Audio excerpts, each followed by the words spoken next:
নমস্কার। আজ আপনার জন্য থাকছে ত্রৈলোক্যনাথ মুখোপাধ্যায়ের লেখা ডমরু চরিত থেকে পাঠ।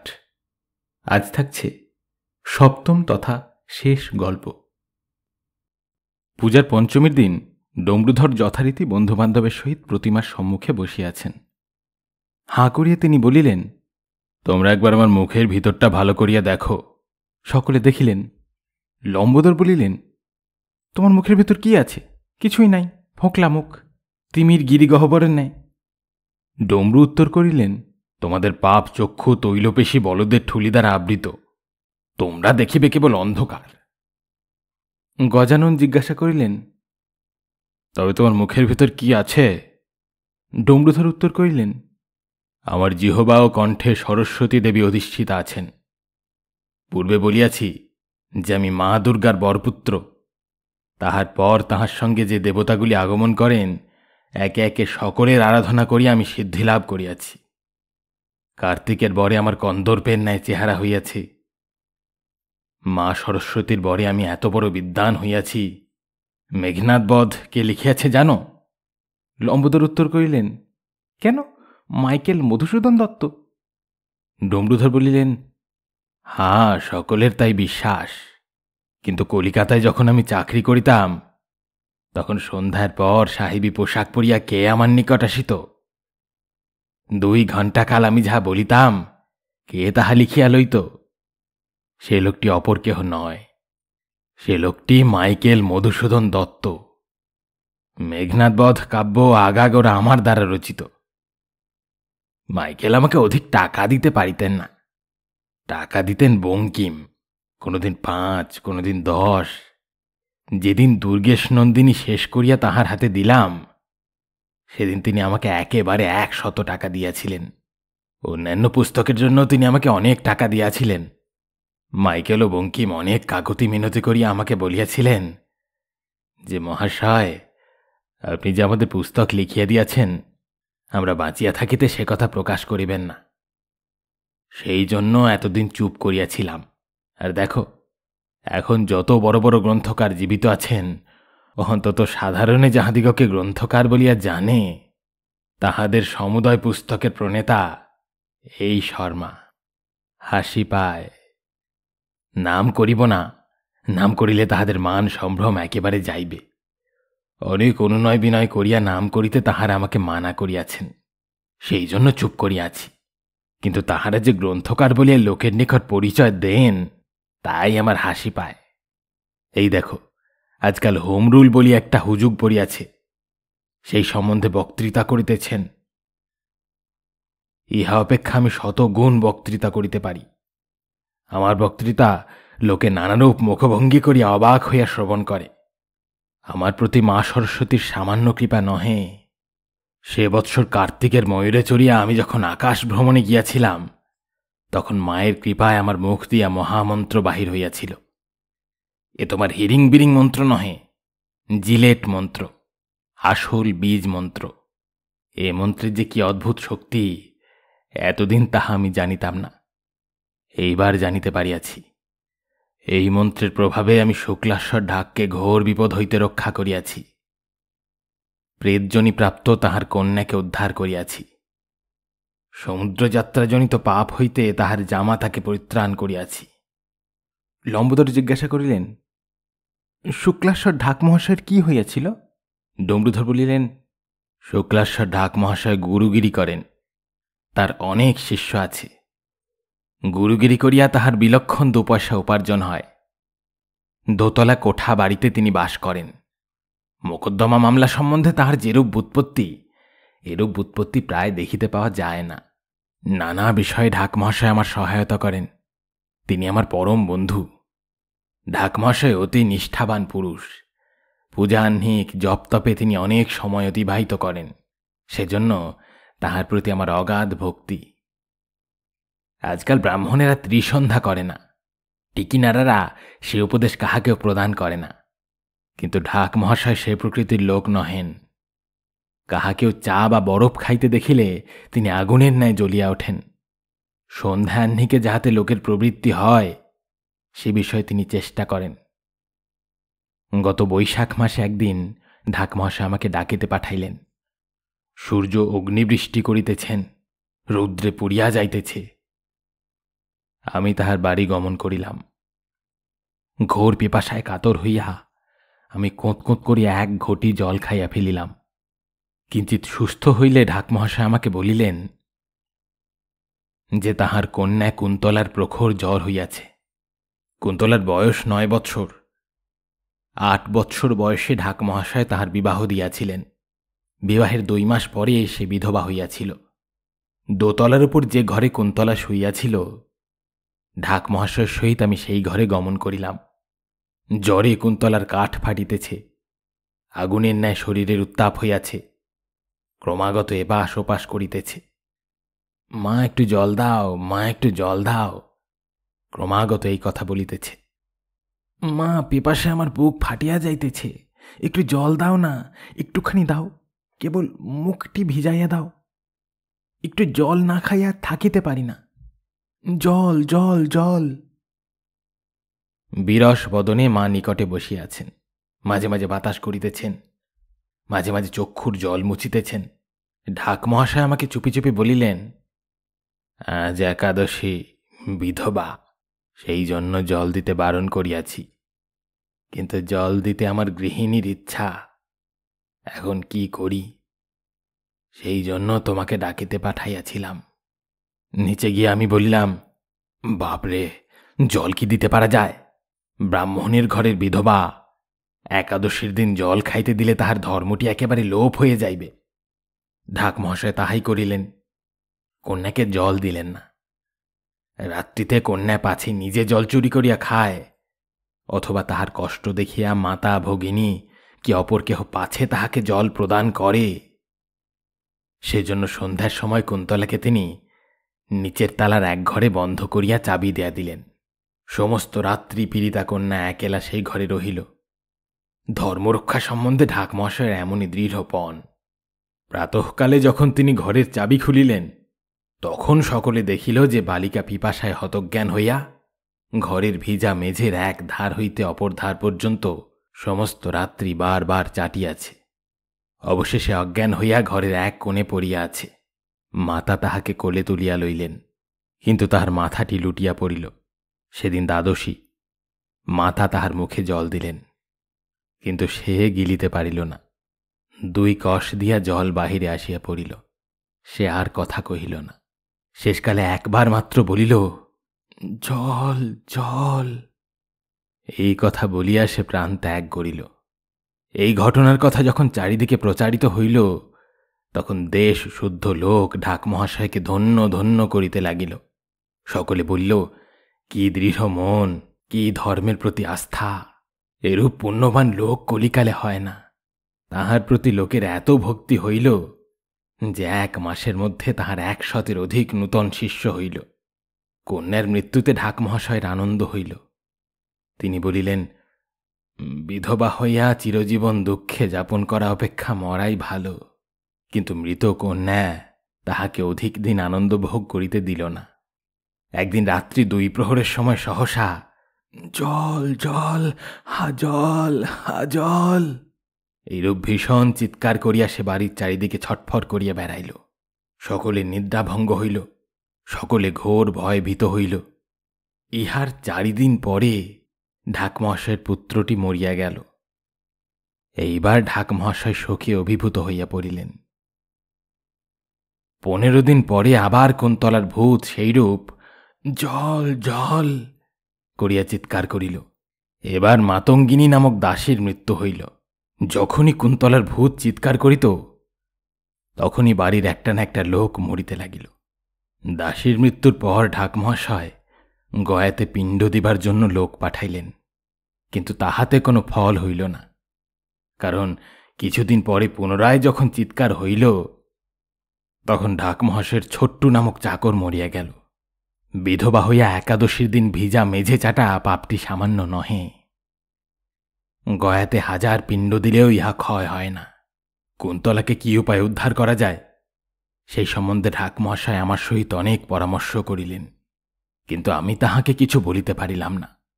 ঢাক মহাশয়ের এক বালক দৌহিত্র আছে, তাহার নাম ভুলু। ভুলু ঢাক মহাশয়ের প্রাণস্বরূপ। এক মুহূর্ত তাকে চক্ষুর আর করিয়া ঢাক মহাশয় থাকিতে পারেন না। বিশেষত পুত্রহীন হইয়া তাহার যত স্নেহ মমতা ভুলুর উপর পড়িয়াছিল, পাছে কুন্তলার চিৎকারে ভুলুর কোন অনিষ্ট হয়, সেজন্য ঢাক মহাশয় ঘোরতর ভীত হইলেন।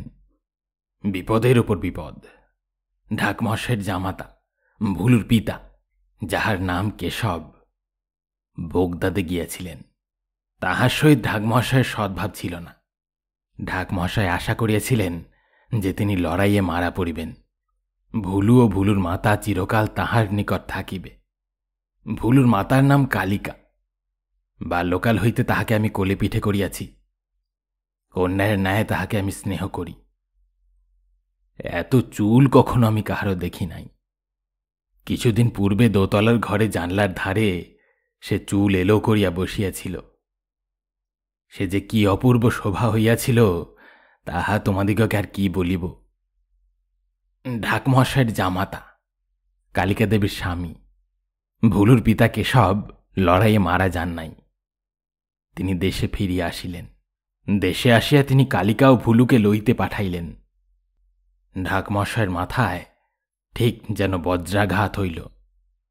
তিনি বলিলেন, কিছুতেই আমি আমার কন্যাকেও দৌহিত্রকে তাহার বাড়ি পাঠাইব না। সে সমুদ্র পার করিয়া বিদেশে গমন করিয়াছে, তাহার জাত গিয়াছে। কিন্তু ঢাক মহাশয়ের কয়েকজন শিষ্য, যারা BA-MA পাশ করিয়াছে, তাহারা বলিল যে, মহাশয় এমন কাজ করিবেন না। আপনার জামাতা রাজকার্যে বিদেশ গমন করিয়াছিলেন। মহাসংগ্রামে পৃথিবী টলমল করিতেছে। জর্মনদিগকে যদি সম্পূর্ণ পরাজয় করা না যায়, তাহা হইলে ভবিষ্যতে পৃথিবীর ঘোর অনিষ্ট ঘটিবে, আমাদেরও সর্বনাশ হইবে। ইংরেজের প্রতাপে আমরা সুখে নিরাপদে বাস করিতেছি। আমাদের প্রাণপণে ইংরেজদের সাহায্য করা উচিত। আপনি যাহা মনস্থ করিয়াছেন তাহা করিলে রাজার বিরুদ্ধে কাজ করা হইবে। এমন কাজ করিবেন না। এইরূপ কথা শুনিয়া ঢাক মহাশয় আমাকে ডাকিতে পাঠালেন। আমি গিয়া বলিলাম, ইংরেজ প্রজার ধর্মে হস্তক্ষেপ করিবেন না। সাগর অতি ভয়ানক বস্তু। জগন্নাথে গিয়া আমি দেখিয়াছি, 3টা ঢেউ খাইয়া আমার প্রাণ ওষ্ঠাগত হইয়াছিল। সে সাগর পারে কেহ যাইলে হিন্দু ধর্মের গ্রন্থটি পর্যন্ত তাহার গায়ে থাকে না। আমি পুনরায় বলিলাম, আর দেখুন ঢাক মহাশয়, বিলেতে গেলে বরং নিষ্কৃতি আছে। বিলাত গেলে সাহেব হয়, সাহেবী পোশাক পরে, সাহেবী খানা খায়। তা এখন বিলাত না গিয়াও লোকে এই কাজ করিতেছে। কিন্তু বোগদাদে গমন করিলে লোকে মোল্লা হয়। মোল্লা হইয়া পীরের গান করে, বলে, হুকো বন্দিলাম, কলকে বন্দিলাম, আর বন্দিলাম টিকে, আর তাল গাছে বন্দিলাম প্রভু চাম ছিকে। তাহার পর সে আরব্য উপন্যাসের দেশ। জিন, দৈত্য, দানবীতে পরিপূর্ণ। গুজব এই যে আপনার জামাতা একটা দৈত্য সঙ্গে করিয়া আনিয়াছে। অতএব এরূপ লোকের সহিত কোনো সংস্রব রাখিবেন না। তাহার বাড়িতে আপনার কন্যাকে পাঠাইবেন না। ঢাক মহাশয় তাহাই স্থির করিলেন। কিন্তু ঢাক মহাশয়ের কন্যা কালিকা তাহাতে সম্মত হইলেন না। তিনি শ্বশুরবাড়ি যাইবার নিমিত্ত মাতার নিকট কাঁদিতে লাগিলেন। স্বামীর নিকট তাহাকে পাঠাইবার নিমিত্ত মাতা ঢাক মহাশয়কে অনেক অনুরোধ করিলেন। কিন্তু ঢাক মহাশয় কিছুতেই সম্মত হইলেন না। তিনি বলিলেন যে, সে পতিত পাপিষ্ঠ সমুদ্র প্রত্যাগত নরাধমের নিকট পাঠাইয়া আমি কন্যার ইহকাল পরকাল নষ্ট করিতে পারি না। হতাশ হইয়া কালিকা স্বামীকে পত্র লিখিলেন। পত্র পাইয়া একদিন সন্ধ্যার কিঞ্চিত পূর্বে কেশব আসিয়া ঢাক মহাশয়ের খিড়কির নিকট এক বন্য জামতলায় স্ত্রীর সহিত সাক্ষাৎ করিলেন। জামতলায় অল্প বন ছিল। সেই বনের আড়ালে দাঁড়াইয়া দুইজনে কথাবার্তা করিতে লাগিলেন। বন্য জাম গাছ অসময় হাতে ক্ষুদ্র ক্ষুদ্র জাম হইয়াছিল। এখন কেষ্টা ছোড়া জাম গাছে উঠিয়া জাম খাইতেছিল। কেশব ও কালীকে তাহাকে দেখেন নাই। পতিপত্নীর সকল কথা কেষ্টা শুনিতে পায় নাই। তবে বুধবার সন্ধ্যার সময় ইত্যাদি গোটাকতক কথা কেবল শুনিয়াছিল। যখন স্ত্রী পুরুষের পরামর্শ শেষ হইবার উপক্রম হইল, তখন গাছ হইতে কেষ্টা বলিয়া উঠিল, ঢাক মহাশয়কে বলিয়া দিব। দুইজনে চমকিত হইলেন। একটু স্তব্ধ থাকিয়া তাহাকে বলিলেন, না দাদা, তা কি বলিতে আছে? লক্ষ্মী দাদা, কাহাকেও কিছু বলিও না। কেশবকে লক্ষ্য করিয়া কেষ্টা জিজ্ঞাসা করিলেন, তুমি ইংরেজি জানো? কেশব উত্তর করিলেন, হ্যাঁ, একটু একটু জানি, বিএ পাশ করিয়াছি। কেষ্টা বলিল, শীঘ্রই আমাদের পূজার ছুটি হইবে। পূজার সময় তুমি কি করিয়াছ এই মর্মে মাস্টার আমাদিগকে একটা প্রবন্ধ লিখিতে দিবেন। আমার এত কাজ যে আমি লিখিতে অবসর পাইব না। তুমি যদি আমাকে লিখিয়া দাও তাহা হইলে আমি বলিয়া দিব না। কেশব স্বীকার করিলেন। কেষ্টা তাহাকে ৩ সত্য করিতে বলিল, কালিকাকেও সত্য করিতে হইল। তখন কেষ্টা গাছ হইতে নামিয়া চলিয়া গেল। কেশবও আপনার গ্রামে চলিয়া গেলেন। বুধবার সন্ধ্যার সময় এরূপ দু একটি কথা কেষ্টা সেদিন শুনিতে পাইয়াছিল। বুধবার সন্ধ্যাবেলায় কেষ্টা ভাবিল, যাই গিয়া দেখি আজ তাহারা কি করে। এইরূপ মনে করিয়া সে সেই জাম গাছে উঠিয়া বসিয়া রহিল। সন্ধ্যার পূর্বে সে দেখিল যে কালিকা সরা ঢাকা এক নূতন হাঁড়ি লইয়া ঘর হইতে চুপি চুপি বাহির হইলেন। জামতলার বনের ভিতর হাঁড়িটি লুকাইয়া রাখিয়া প্রস্থান করিলেন। কালিকা চলিয়া গেলে কেষ্টা গাছ হইতে নামিলেও দেখিল যে হাঁড়ির মুখে সরাখানি কালিকা ময়দা দিয়া আটিয়া দিয়াছেন, কিন্তু ময়দা কাঁচা ছিল না। সরা একটু উঠাইয়া কেষ্টা দেখিল যে হাঁড়িটি সন্দেশে পরিপূর্ণ। কেশববাবু আসিয়া কালিকা দিদির সহিত সাক্ষাৎ করিয়াছেন, সেই কথা ঢাকমহাশয়কে বলিয়া দিব না। আমি এই অঙ্গীকার করিয়াছি, সন্দেশ খাইব না, আমি এরূপ অঙ্গীকার করি নাই। অতএব আমি এই সন্দেশগুলি খাইব। এইরূপ মনে করিয়া কেষ্টা সন্দেশের হাঁড়ি লইয়া বন হইতে বাহির হইল। পথে দাঁড়াইয়া সে দেখিল যে সম্মুখ দিয়া 2 জন গ্রামের লোক আসিতেছে।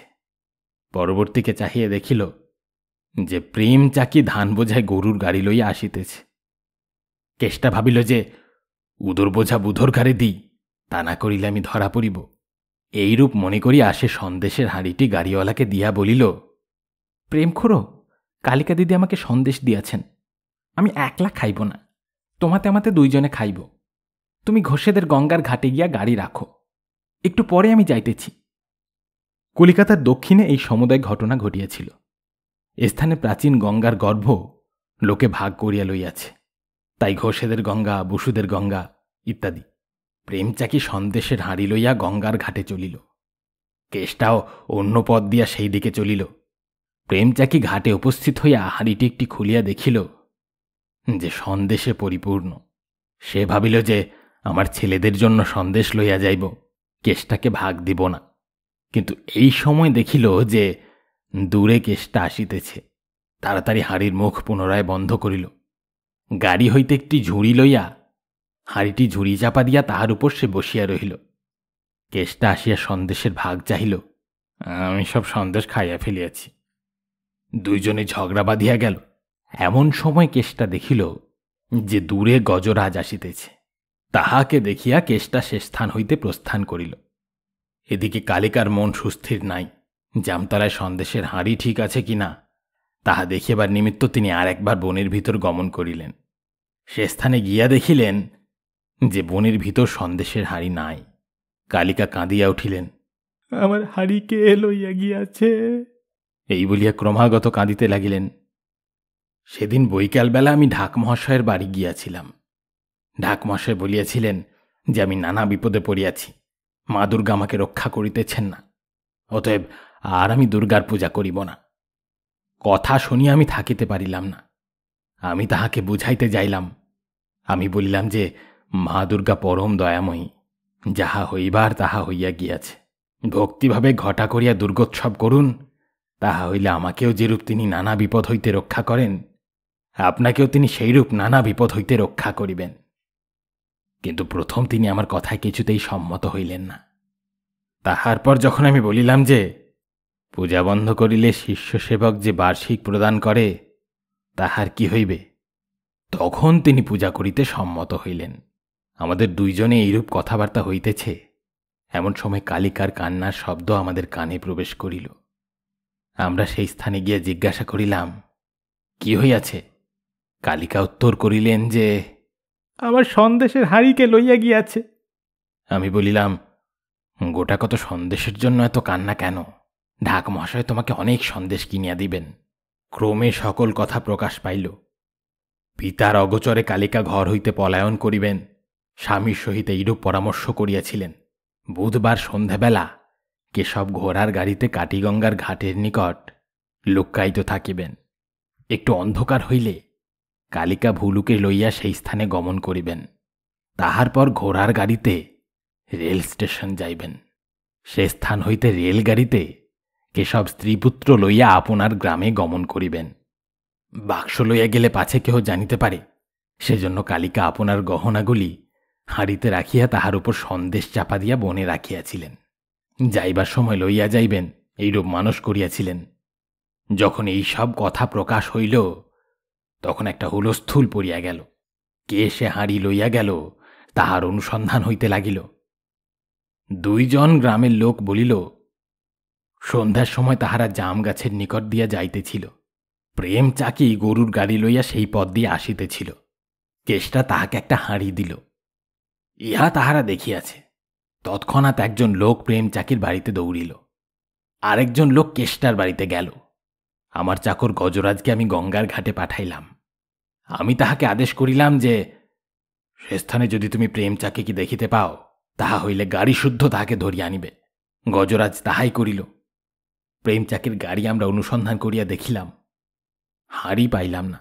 কিন্তু যখন সে শুনিল যে হাঁড়িতে কেবল সন্দেশ ছিল না, তাহার ভিতর অনেক গহনা ছিল, তখন সে বলিল যে যে স্থানে সে গাড়ি রাখিয়াছিল তাহার নিম্নে ভূমিতে ঝুড়ি চাপা সেই হাঁড়ি আছে। তখন আমরা সকলেই গঙ্গার ঘাটের দিকে দৌড়িলাম। একদিকে সন্ধ্যার সময় কেশব রেল স্টেশন হইতে ঘোড়ার গাড়ি করিয়া কাটিগঙ্গার ঘাটে আসিয়া উপস্থিত হইলেন।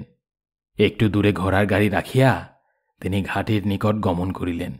তখনও সে স্থানে কালিকা ও ভুলু আসে নাই, কিন্তু দেখিলেন যে একটা ঝুড়ি উপর হইয়া রহিয়াছে। ঝুড়িটি তুলিয়া দেখিলেন যে নিম্নে একটি হাঁড়ি রহিয়াছে, হাঁড়ির ভিতর সন্দেশ। কেশব মনে করিলেন যে গাড়িতে ভুলু খাইবে, সেই জন্য কালিকাই সন্দেশগুলি কাহারো হাতে গোপনে পাঠাইয়া দিয়াছেন। হাঁড়িটি কোলে লইয়া তিনি কালিকা ও ভুলুর জন্য অপেক্ষা করিতে লাগিলেন। অল্পক্ষণ পরে কেশব দেখিলেন যে কিছু দূরে অনেক লোক ঘাটের দিকে আসিতেছে। ব্যাপারটা কি জানিবার নিমিত্ত তিনি অন্য পথে দ্রুত বেগে ঢাক মহাশয়ের বাড়ির দিকে গমন করিলেন। সে স্থানে উপস্থিত হইয়া কাহাকেও দেখিতে পাইলেন না। গোয়ালের কোণে হাঁড়িটি রাখিয়া তিনি গোয়ালের পশ্চাতে লুকাইয়া রহিলেন। সকলে গঙ্গার ঘাটে গিয়া গাড়ি দেখিতে পাইল, কিন্তু ঝুড়ি তুলিয়া দেখিল যে তাহার নিম্নে হাঁড়ি নাই। হতাশ হইয়া সকলে ঢাক মহাশয়ের বাড়িতে ফিরিয়া আসিল। ক্রমে বিলক্ষণ একটা জনতা হইয়াছিল। কালিকাও সকলের সঙ্গে ঘাটে গিয়াছিলেন। ফিরিয়া আসিবার সময় তিনি একটু পশ্চাতে পড়িয়াছিলেন। তাহাকে দেখিয়া কেশব লুক্কায়িত স্থান হইতে বাহির হইয়া গোলমালের কারণ জিজ্ঞাসা করিলেন। কালিকার মুখে সকল বিবরণ শ্রবণ করিয়া তিনি বলিলেন, কেন, হাঁড়ি আমি লইয়া আসিয়াছি, গোয়ালের কোণে তাহা আমি রাখিয়া দিয়াছি। আহ্লাদিত হইয়া কালিকা মাতা পিতার সঙ্গে গোয়ালে প্রবেশ করিলেন। আতিপাতি করিয়া গোয়ালের সকল কোণ, গোয়ালের সকল স্থান অন্বেষণ করিলেন, কিন্তু হাঁড়ি পাইলেন না। কালিকা পুনরায় কাঁদিতে আরম্ভ করিলেন। তখন বিন্দি নামক ঢাক মহাশয়ের ঝি বলিল যে সে প্রতিদিন সকলের পাতের খাবার কুড়াইয়া তাহার বঞ্ঝির নিমিত্ত গোয়ালের কোণে রাখিয়া দেয়। সন্ধ্যাবেলা তাহার বঞ্ঝি লইয়া যায়। সে হয়তো হাঁড়ি লইয়া গিয়াছে। বিন্দির বঞ্ঝিকে খুঁজিতে লোক দৌড়িল। সে অধিক দূর যায় নাই। হাঁড়ি সহিত সকলে তাহাকে ধরিয়া আনিল। ব্যস্ত হইয়া কালিকা হাঁড়ি খুলিয়া দেখিলেন। হরি হরি, তিনি দেখিলেন যে সন্দেশের নিম্নে তিনি যেভাবে গহনাগুলি সাজাইয়া রাখিয়াছিলেন সেইরূপ আছে। হাঁড়ি লইয়া আনন্দে তিনি মাতা ও ভুলোর সহিত দোতলায় আপনার ঘরে গমন করিলেন। কেশব আর লুক্কায়িত হন নাই। ভিড়ের অন্য লোকের সহিত দাঁড়াইয়া তিনি সমুদয় ঘটনা দেখিতেছিলেন। ঢাক মহাশয়ের দৃষ্টি তাহার উপর পড়িল। ক্রোধে প্রজ্বলিত হইয়া তিনি তাহাকে গাল দিতে লাগিলেন। তিনি বলিলেন, দূর হ, দূর হ, বোগদাদি মোল্লা আসিয়া আজ আমার হিন্দু ধর্ম নষ্ট করিল। এইরূপ বলিতে বলিতে তাহার রাগ দাবানলের ন্যায় আরও জ্বলিয়া উঠিল। কেশবকে তিনি এক পাটি জুতা ছুড়িয়া মারিলেন। কেশব ধীরে ধীরে বলিলেন, আপনি আমার পিতৃস্থানীয় গুরুজন, আমি প্রত্যুত্তর করিব না। 4 দিন পরে আপনার কন্যাকেও আমার পুত্রকে আমি লইতে পাঠাইব। পাঠাইয়া দিবেন, না পাঠাইলে আপনাকে অনুতাপ করিতে হইবে। এই কথা বলিয়া কেশব চলিয়া গেলেন। কেশব তখনও বাড়ির বাহির হন নাই। এমন সময় ঢাক মহাশয়ের সম্মুখে মাথায় পাগড়ি, বুক পর্যন্ত দাড়ি, ইজের পরা প্রকাণ্ড এক জিন আসিয়া দাঁড়াইল। জিন ঠিক দৈত্য নহে। আমাদের দেশে যেরূপ যক্ষ, রক্ষ, অপ্সর, কিন্নর, গন্ধর্ব আছে, বগদাদ অঞ্চলে সেইরূপ জিন নামক এক প্রকার ভৌতিক বায়বীয় জীব আছে। জিনকে দেখিয়া সকলে ভয়ের ঊর্ধ্বশ্বাসে পলায়ন করিল। কেবল আমি ডমরুধর ভয় পাইলাম না। অনেক ভূত প্রেতের সহিত আমি কারবার করিয়াছি। ঢাক মহাশয়ের নিকট গট হইয়া বসিয়া রইলাম। জিনটির কথা আমি এইরূপ শুনিলাম। একদিন কেশব ছিপ ফেলিয়া টাইগ্রিস নদীতে মাছ ধরিতেছিলেন। হঠাৎ তাহার বঁড়শিতে কি লাগিয়া গেল। সাবধানে উপরে তুলিয়া দেখিলেন যে তাহা এক তাম্র নির্মিত হাঁড়ি। তামার ঢাকনা দ্বারা হাঁড়ির মুখ বন্ধ। সেই ঢাকনের উপর হিজিবিজি লেখা আছে ও তাহার উপর শিলমোহর আছে। হাঁড়ির ভাব দেখিয়া তাহার আরব্য উপন্যাসে বর্ণিত ধীবরের কথা স্মরণ হইল। তিনি ভাবিলেন যে ঢাকনা খুলিলে হয়তো হাঁড়ির ভিতর হইতে প্রথম ধূম বাহির হইবে, তাহারপর সেই ধূম জিনের আকার ধারণ করিবে, তারপর জিন আমাকে বধ করিতে চাহিবে। এই ভয়ে তিনি 3 দিন হাঁড়ির ঢাকনা খুলিলেন না। ইচ্ছা তাহার মনে অতিশয় প্রবল হইল। ছুরি দিয়া অতি কষ্টে তিনি ঢাকন খুলিলেন। তাহার পর যে ভয় করিয়াছিলেন তাহাই হইল। হাঁড়ি হইতে প্রথম ধূম বাহির হইল। ধূম গাঢ় হইয়া প্রকাণ্ড জিনে পরিণত হইল। কেশব ঘোরতর ভীত হইল। কিন্তু জিন তাহাকে আশ্বাস প্রদান করিয়া জিজ্ঞাসা করিল, আলাদিন কোথায়? প্রদীপের সে জিন কোথায়? আলাদিনের নিমিত্ত মণিমুক্তা খচিত অট্টালিকা প্রস্তুত করিতে প্রদীপের জিন আমাকে নিযুক্ত করিয়াছিল। মজুরি হিসাবে তাহার নিকট আমার 1,000 দিনার পাওনা আছে। সেই কথা লইয়া তাহার সহিত আমার বিবাদ হইয়াছিল। সেজন্য প্রদীপের জিন আমাকে তামার হাঁড়িতে বন্ধ করিয়া শিলমোহর করিয়া টাইগ্রিস নদীতে নিক্ষেপ করিয়াছিল। এখন তাহার নিকট হইতে আমি আমার টাকা আদায় করিব। কেশব বলিলেন, আমি বিদেশী লোক, আরব্য উপন্যাসে সে আলাদিন কোথায়, তাহার সে প্রদীপের জিন কোথায়, তাহা আমি জানি না। জিন বলিল, আমি আলাদিনকে ও প্রদীপের জিনকে খুঁজিয়া বাহির করিব, কিন্তু প্রথম আমি তোমার উপকার করিব, কারণ তুমি আমাকে জল হইতে তুলিয়াছ, হাড়ি হইতে বাহির করিয়াছ। তোমার সহিত তোমার দেশে আমি যাইব, নানা বিপদ হইতে তোমাকে আমি রক্ষা করিব। তারপর তোমাকে লইয়া এদেশে পুনরায় ফিরিয়া আসিব। সেই 1000 দিনার আদায় করিয়া তোমাকে আমি দিব। কেশবের সহিত জিন সেই জন্য বঙ্গদেশে আসিয়াছে। জিন ঢাক মহাশয়ের দিকে ভয়ঙ্কর কোপ দৃষ্টি নিক্ষেপ করিতে লাগিল। তাহার চক্ষু 2টি হইতে অগ্নিস্ফুলিঙ্গ বৃষ্টি হইতে লাগিল। অবশেষে সে বলিল, নরাধম কাফের, তুই আমার বন্ধুকে অপমান করিয়াছিস। এক চক্ষু কানা দামড়া গরুর আকৃতি ধারণ কর। তৎক্ষণাৎ ঢাক মহাশয় এক চক্ষুহীন দামড়া গরু হইয়া গেলেন। সেই মুহূর্তে জিন অদৃশ্য হইয়া গেল। ঘোর বিপদ দেখিয়া আমি দৌড়িয়া গিয়া পথে কেশবকে ধরিলাম। দুর্ঘটনার বিবরণ শুনিয়া তিনি বলিলেন, শ্বশুর মহাশয়কে পুনরায় মানুষ করি, সে ক্ষমতা আমার নাই। জিন কেবল মাঝে মাঝে আমার নিকট আগমন করে, পুনরায় কবে আসিবে তাহা জানি না। এইবার যেদিন আসিবে তাহার হাতে পায়ে ধরিয়া শ্বশুর মহাশয়কে ভালো করিতে চেষ্টা করিব। এই কথা বলিয়া কেশব আপনার গৃহে চলিয়া গেলেন। স্থানে ঢাক মহাশয়ের বাড়িতে কান্নাকাটি পড়িয়া গেল। কালিকা কাঁদিতে লাগিলেন, সকলেই কাঁদিতে লাগিল।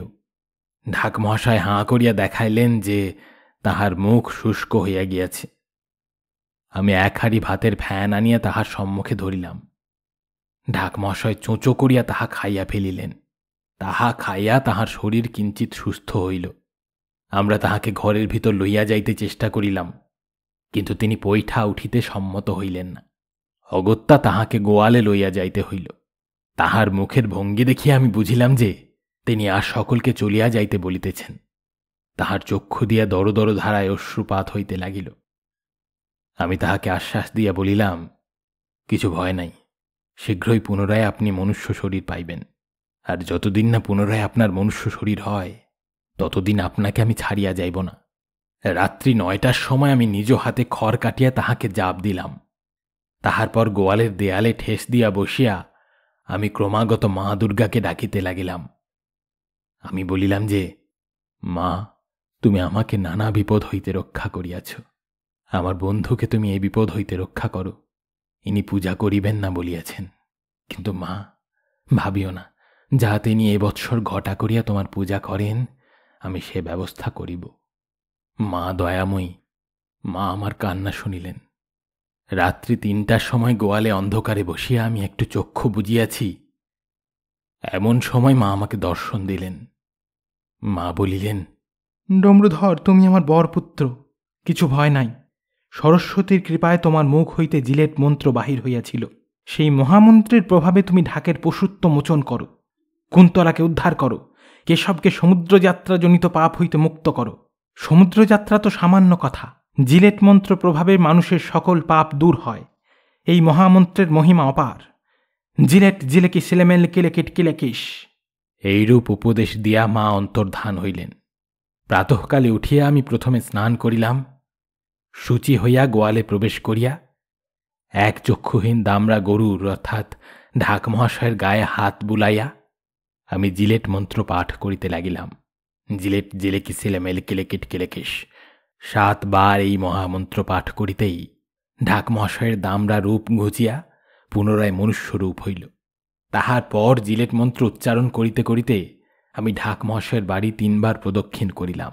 তৎক্ষণাৎ আকাশ হইতে পুষ্পক রথ নামিয়া আসিল। সেই রথে চড়িয়া কুন্তলা স্বর্গে গমন করিলেন। জিলেট মন্ত্রের এমনই প্রভাব। জিলেট জিলেকি সিলেমেল কিলেকিট কিলেকিস। ঢাক মহাশয়ের পুনরায় মা দুর্গার প্রতি অসীম ভক্তি হইল। তিনি প্রতিমা গঠনের নিমিত্ত আদেশ করিলেন ও মহা সমারোহে পূজার আয়োজন করিতে লাগিলেন। জিলেট জিলেকি সিলেমেল কিলেকিট কিলেকিস। জামাতা কেশবকে তিনি ডাকিতে পাঠাইলেন।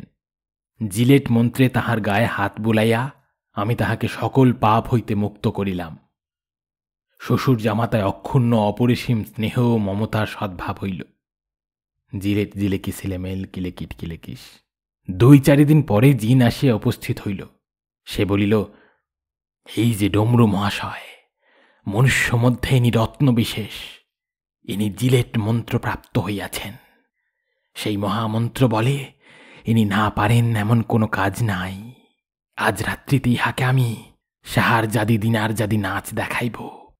পুস্তকে লেখা আছে যে শাহারজাদি গল্প বলিয়া বাদশাকে বশ করিয়াছিলেন, সে মিথ্যে কথা। 2 ভগিনীর নাচ দেখিয়া বাদশাহ বশ হইয়াছিলেন। সেই রাত্রে আমি পুনরায় ঢাক মহাশয়ের বাড়ি গমন করিলাম। রাত্রি 9টার সময় 2 জন পরমা সুন্দরী রমণীর সহিত জিন আসিয়া উপস্থিত হইল। সেই 2টি রমণী আমাদের সম্মুখে নানা ভাবভঙ্গি করিয়া নাচিতে লাগিল। কেবল ঢাক মহাশয়, কেশব ও আমি সে নাচ দেখিয়াছিলাম। রমণী 2টির অপূর্ব সৌন্দর্য ও অদ্ভুত নাচ দেখিয়া আমার মুন্ড ঘুরিয়া গেল।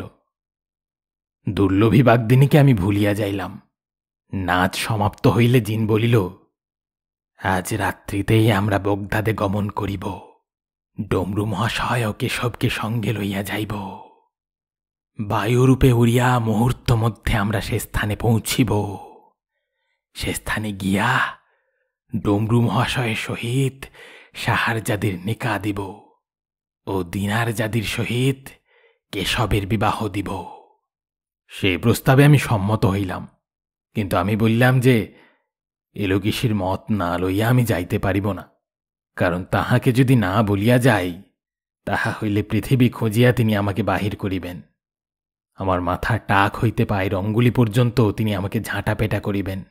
জিন এলোকেশীকে ডাকিতে পাঠাইল। ঝাঁটা হাতে করিয়া নিবিড় তিমির দ্বারা গঠিত শরীরে জবাকুসুম সমলোহিত লোচনে এলোকেশী আসিয়া উপস্থিত হইলেন। তাহাকে দেখিয়াই জিনের মুখ শুষ্ক হইয়া গেল।